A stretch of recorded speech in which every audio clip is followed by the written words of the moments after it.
এখন কাজের নেতা হতে হবে, কাজে কর্মের মাধ্যমে। আপনারা জনগণের নেতা হয়েছেন, নির্বাচিত নেতা। আপনাদেরকে সঠিক নেতৃত্ব দিতে হবে। আপনাদের ইউনিয়নে কোনো জমি খালি পড়ে থাকতে পারবে না। রাস্তার দুই পাশে গাছ লাগাতে হবে। শীতকালে গমের চাষের ব্যবস্থা করতে হবে। গরিবের সেবা করাটাই আমাদের আসল লক্ষ্য এবং উদ্দেশ্য। আমরা খাদ্যে স্বয়ংসম্পূর্ণ হতে চাই। আমরা যাতে কারো উপরে নির্ভরশীল না থাকতে চাই। প্রতিটি ক্ষেত্রেই আমরা স্বয়ংসম্পূর্ণ হতে চাই। সকল জনগণকে জানাই আন্তরিক অভিনন্দন। সকল প্রতিবন্ধকতা মোকাবেলা করে আমরা দেশের গণতন্ত্র প্রতিষ্ঠার পথ সুগম করেছে।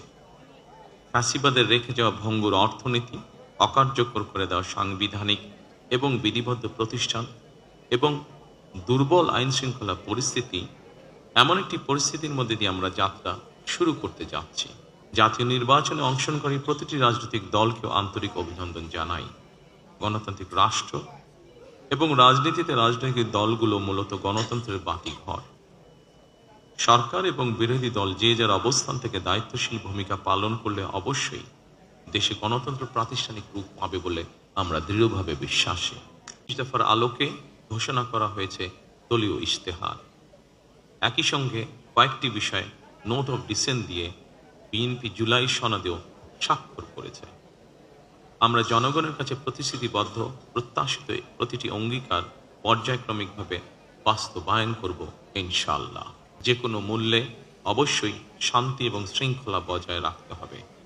কোনো রকমের অন্যায় কিংবা বিয়ানি কর্মকাণ্ড আমরা বরদাস্ত করব না। দুর্নীতি এবং আইন শৃঙ্খলা নিয়ন্ত্রণ এবং জনগণের প্রতি জবাবদিহিতার মাধ্যমে আমরা বাংলাদেশকে একটি নিরাপদ মানবিক বাংলাদেশ হিসেবে প্রতিষ্ঠার জন্য যে যার অবস্থান থেকে আমরা ভূমিকা রাখি। একটি নিরাপদ মানবিক গণতান্ত্রিক বাংলাদেশ প্রতিষ্ঠার যাত্রাপথে আমি ভিন্ন দল কিংবা ভিন্ন মতের সকলের সহযোগিতা কামনা করছি। Which is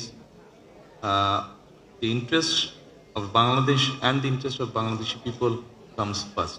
By protecting the interest of Bangladesh and the people of Bangladesh, we will decide our foreign policy. অলমত, ধর্ম, বর্ণ কিংবা ভিন্ন মত যাই থাকুক, কোনো অজুহাতে অবশ্যই দুর্বলের উপরে সবলের আক্রমণ আমরা মেনে নেব।